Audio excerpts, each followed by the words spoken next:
I can even find the equation to this, because I can see that y is 3 times x, and that will be the relationship between x and y, but that doesn't make sense, because then that means this should have been 3, this should have been 6, this should have been 9, this should have been 12, this should have been 12, this should have been 15. But notice, if we take and simply subtract 5 from the 3, we'll get our -2. Subtract 5 from the 1, from the 6, we'll get 1. Subtract 5 from the 9, we'll get 4. Subtract 5 from the 12, we'll get 7, and so forth. So therefore, this must be the equation that goes for this chart of data right here.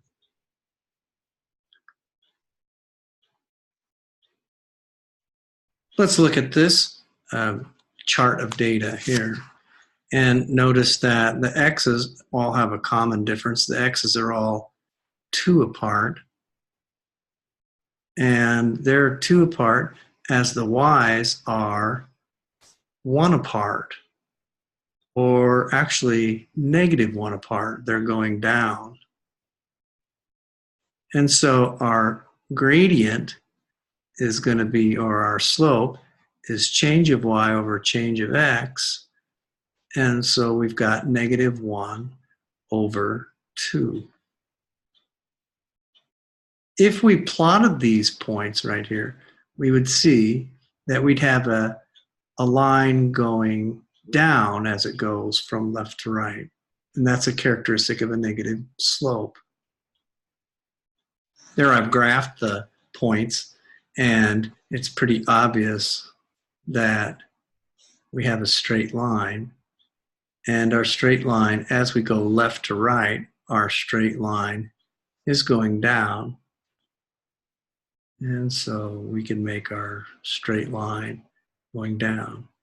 Now, once again, I can do this on the graph too, or I can figure out my gradient or my slope on the graph by simply making a little triangle right here and saying to myself, okay, how much is it going in the y direction? It's going down 1, as at the same time, from this point to this point, it's going over 2.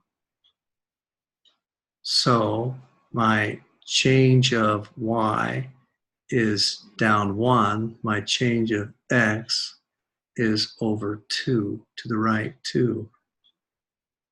And that's the situation in all of these, and let's just use a triangle. That's the situation here too, down 1 over 2. That's the situation right there. That would be the situation in any place along this line. In fact, look, if we made, well, I won't do that. Now ask yourself this question, is this set of data, is it indicating a straight line? Well, you could graph it pretty easily and see, or once again, you can take a look at the differences and notice that from point to point, we're increasing 3.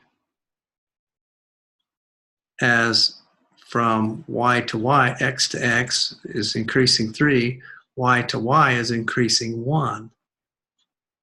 Therefore, my slope, which is change of y over change of x, is 1/3.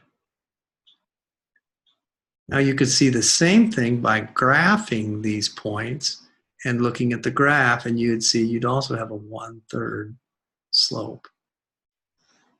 There's our points that we graphed, and it's pretty obvious that we've got a straight line. And notice from point to point that if we do this change of x over this change of y and this change of x I'm sorry, not over, under this change of y. It's pretty obvious from the drawing. This is changing 3 as this goes up 1. This is changing 3 as this goes up 1.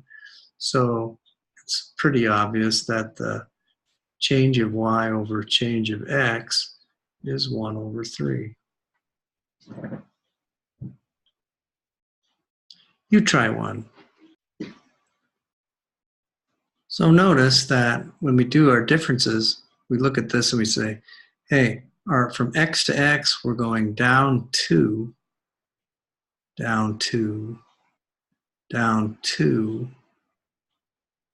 And at the same time, our y's are going up 1, up 1, up 1. So my x is changing, it's going down 2. My y is changing 1. Therefore, my slope or gradient is 1 over negative 2. Here's my m. Okay, I think you probably get that. Now let's look at another thing about this.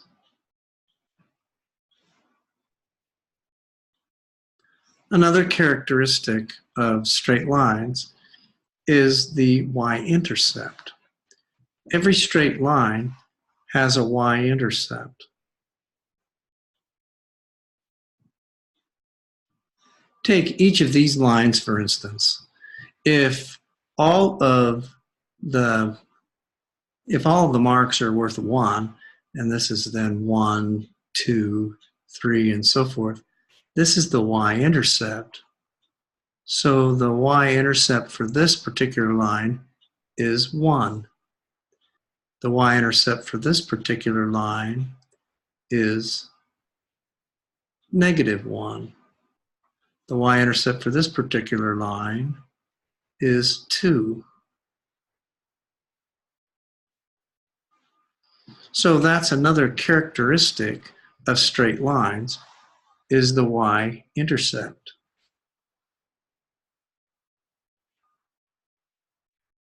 Now it's easy to see, well, or more to the point, this equation, y equals mx plus b, is the kind of like the general equation, or it's actually the slope-intercept equation of any straight line.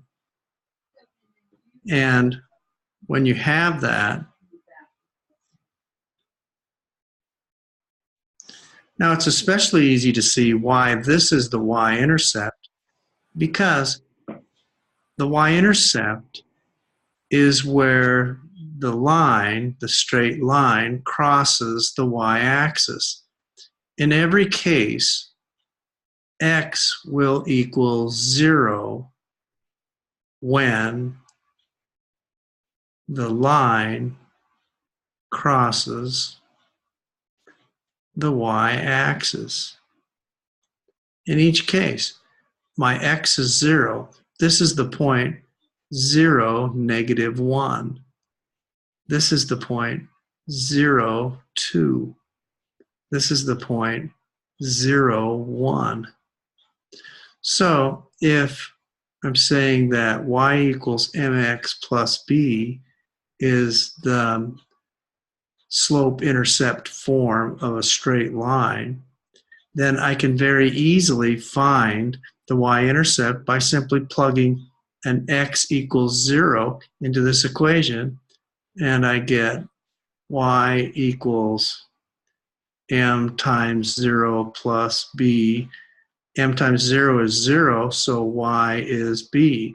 That tells me that the y-intercept is b.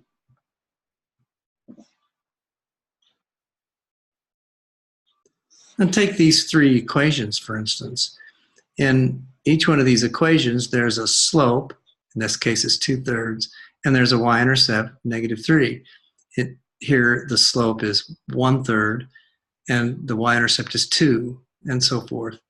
Now, in each of these cases, if I plug in a 0, I want to know what the y-intercept is, and I don't believe that it's this constant number. All I have to do is plug in that 0 into my x, and y equals 2/3 times 0 minus 3, and I get, in this case, y equals -3.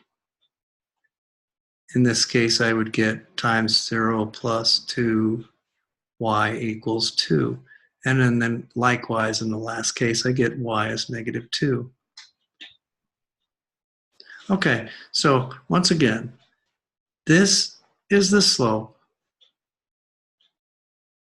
and it'll be in fraction form. If it isn't, put it in fraction form. And this is the y-intercept. I'll just call it y-int. Okay, now let's try this with this equation right here. So I start at the y-intercept. This is the y-intercept right here. So I start down here at -2, and then I do the slope. And the slope is change of y over change of x, and in this case, that's 1/3. So I go up 1 over 3. Up 1 is my change of y, 1, over 3 is my change of x. So I go up 1 over 3. There's my new point. Do it again. Up another 1 over 3. There's my new point. Another one. Up 1 over 3. And since 1/3 is equal to -1 over -3, I could even go backwards. Down 1, back 3. And I will get a straight line. There's my straight line. Okay, let's review that again. Start at the y-intercept, then do the slope. Do what the slope says to do. And you can even make those little triangles in there to help you if you want. Sometimes that helps people, like put that line in there. There's another one right there. There's one back here.